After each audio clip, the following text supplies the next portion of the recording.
काही पदार्थ असे असतात जे फक्त चव देत नाहीत तर मनाला समाधान देतात आणि प्रसादाचा शिरा हा त्यातला एक पदार्थ आहे. देवाला नैवेद्य देताना असो किंवा एखाद्या शुभ दिवशी घरात आनंदाचा छोटासा क्षण असो, शिरा नेहमी प्रेमाने बनवला जातो. नमस्कार, किचन किंग शिवानी या चॅनलमध्ये आपले मनपूर्वक स्वागत.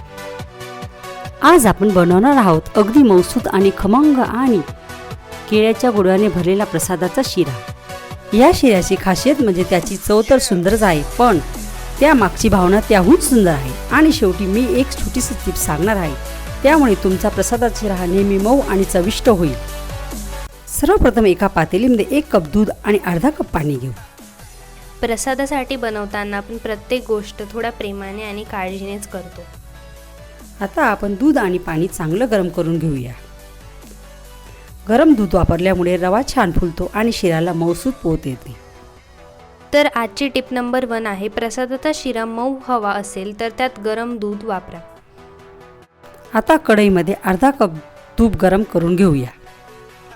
प्रसाद म्हटलं की तुपाचा सुगंध आलाच पाहिजे. तो सुगंध जेव्हा घरभर पसरतो ना, तेव्हा स्वयंपाकघरात एक वेगळंच समाधान जाणवतं. चांगले तूप आणि योग्य प्रमाण हे प्रसादाच्या शिऱ्याची चव वाढवतात. आता यात 1 कप रवा घालूया. रवा भाजताना घाई अजिबात करायची नाही. मध्यम आचेवर रवा हळूहळू भाजायला हवा. कारण प्रसादाचा शिरा करताना प्रत्येक दाणा व्यवस्थित भाजला गेला तरच त्याची चव आणि सुगंध सुंदर येतो. रव्याचा रंग हलका बदलायला लागेल आणि तुपामध्ये त्याचा सुंदर सुगंध येईल. हीच योग्य वेळ आहे पुढची स्टेप करायची. आता आपली टिप नंबर 2, रवा संयमाने भाजला तर शिरा खमंग होतो. मला वाटतं प्रत्येकाच्या घरात प्रसादाच्या शिऱ्याची एक आठवण नक्कीच असते. कधी सणाच्या दिवशी आई सकाळी लवकर उठून बनवते, तर कधी देवाला नैवेद्य दाखवल्यानंतर आपण सगळे मिळून मिसळून प्रसाद घेतो. त्या दिवसाची आणि त्या छोट्याशा वाटीमध्ये फक्त शिरा नसतो, तर त्यामध्ये घरचं प्रेम, श्रद्धा आणि आनंद असतो. आता आपला रवा छान भाजला गेला आहे. आता तयार केलेले गरम दूध पाण्याचे मिश्रण हळूहळू घालूया. हे घालताना सतत हलवत राहा, त्यामुळे गुठळ्या होणार नाहीत आणि रवा छान फुलेल. हे घालताना सतत हलवत राहा, त्यामुळे गुठळ्या होणार नाहीत आणि रवा छान फुलेल.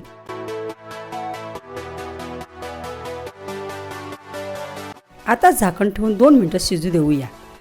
तोपर्यंत रवा सगळे दूध छान शोषून घेईल. आता आपला रवा छान फुलला आहे. आता त्यात 1 कप साखर घालूया. प्रसादाचा शिरा करताना गोडवा फक्त साखरेतच नसतो, त्यामध्ये आपल्या मनातील भक्ती आणि प्रेमाचाही गोडवा असतो. साखर घातल्यानंतर मिश्रण थोडं पातळ वाटेल, पण काळजी करू नका. काही वेळाने रवा आणि साखर एकत्र होऊन शिरा पुन्हा सुंदर घट्ट होईल. तर आता आपली टिप नंबर 3, साखर घातल्यानंतर थोडा वेळ शिजू द्या. आता यात थोडेसे तूप पुन्हा घालूया, त्यामुळे शिऱ्याला सुंदर चमक येते आणि चवी अजून छान होते. प्रसादासाठी बनवलेला पदार्थात तुपाचा वापर त्याला एक वेगळीच चव देतो.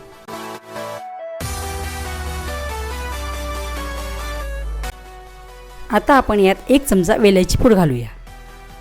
विलायचीचा सुगंध आला की घरभर एक सुंदर वातावरण तयार होतं. छोट्या छोट्या गोष्टींमुळेच एखादा पदार्थ खास बनतो. आता आपण यात काजू, बदाम आणि मनुका घालू घेऊया.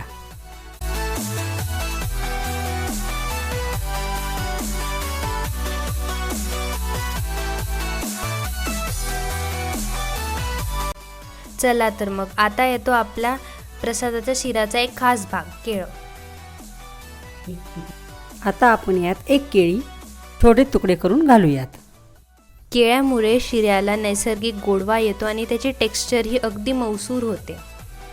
केळं घातल्यानंतर सगळे व्यवस्थित एकजीव करून घेऊया. टिप नंबर 4, केळं घातल्यामुळे त्याची चव आणि सुगंध टिकून राहतो. त्यामुळे तुम्ही पण केळी नक्कीच घाला. पहा किती सुंदर रंग आला आहे. तुपाचा सुगंध, वेलायचीची चव आणि केळ्याचा गोडवा सगळे एकत्र घेऊन आपला प्रसादाचा शिरा तयार झाला आहे.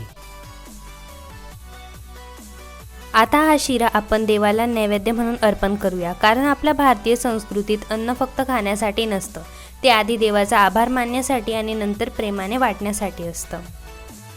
पहा किती मऊ, खमंग आणि प्रेमाने बनवलेला प्रसादाचा शिरा तयार झाला आहे.